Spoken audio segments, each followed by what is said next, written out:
Hər vaxtınız xeyir olsun, dəyərli izləyicilərim. Bu videoda öz bağımdan dərmiş olduğum qızıl gülün mürəbbəsini necə hazırladığımı sizlərə göstərəcəm. Güllərin görünüşü çox gözəl olduğundan istədim ki, videoda sizlərə də göstərim.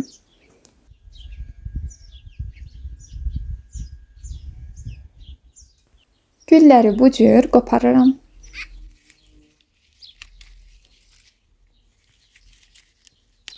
O qədər gözəl görünürdülər ki, məncə elə bu mürəbbənin hazırlanışı insana zövq verir.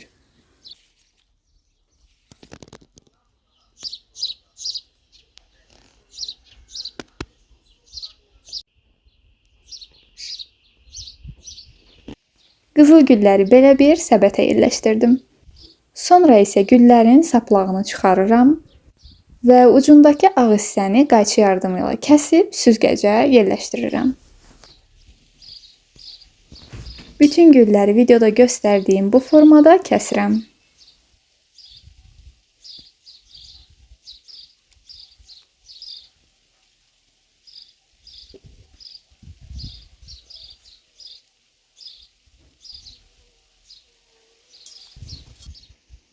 Beləliklə, hamısını bu cür hazırladıqdan sonra yumağa başlayıram. Bunun üçün bir qabın içərisinə yerləşdirib axar suyun altına qoyuram. Bu cür əlimlə də qarışdıraraq yaxşıca yuyuram. Yuduqdan sonra üzərinə limon dozu əlavə edirəm. Limon dozunun miqdarı 3 barmağıma yerləşəcək qədər idi. Əlavə etdikdən sonra əlimlə bu cür ovuşdururam, ancaq çalışıram ki, çox suyunu çıxarmayım.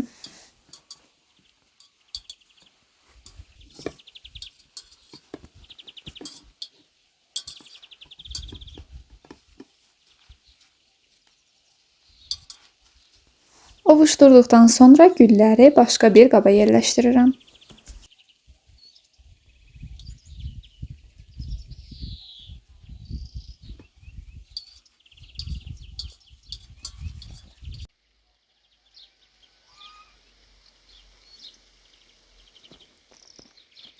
Mürəbbəni bişirəcəyim qabın içərisinə şəkər tozu əlavə edirəm. Şəkər tozunun miqdarı 2 kiloqram yarım idi. Onun da üzərinə 2 litr yarım su əlavə edirəm. Qeyd edim ki, gülün miqdarı da 500 qram idi.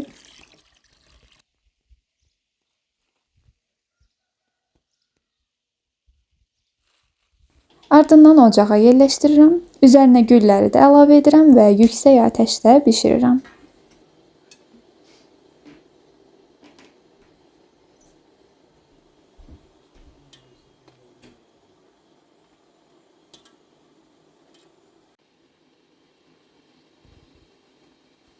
Mürəbbənin üzərinə hazır olmağına 5 dəqiqə qalmış yenidən limon dozu əlavə edirəm.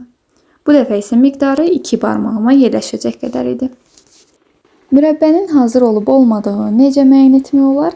Bundan əvvəlki çiyələk mürəbbəsi videosunda sizlərə göstərmişdim.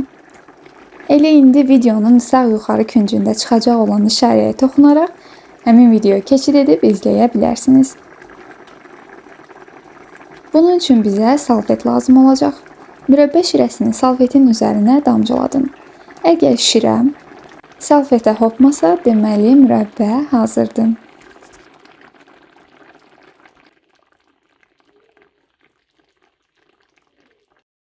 Və beləliklə hazır olan mürəbbəni ocaqdan götürüb kənara qoyuram ki, soyusun.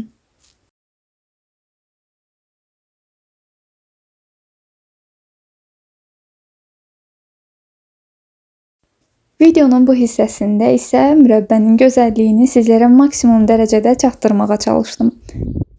Həqiqətən rəngi qıpqırmızı, çox gözəl mürəbbə alındı. Yoxlayacaq olan hər kəsə indidən nuş olsun. Və əgər reseptimi, videomu faydalı hesab etdinizsə, şərhlərdə fikirlərinizi mənimlə bölüşməyi və videomu bəyənməyi unutmayın. Növbəti videolardan xəbərdar olmaq üçünsə kanalıma abunə olmağı unutmayın.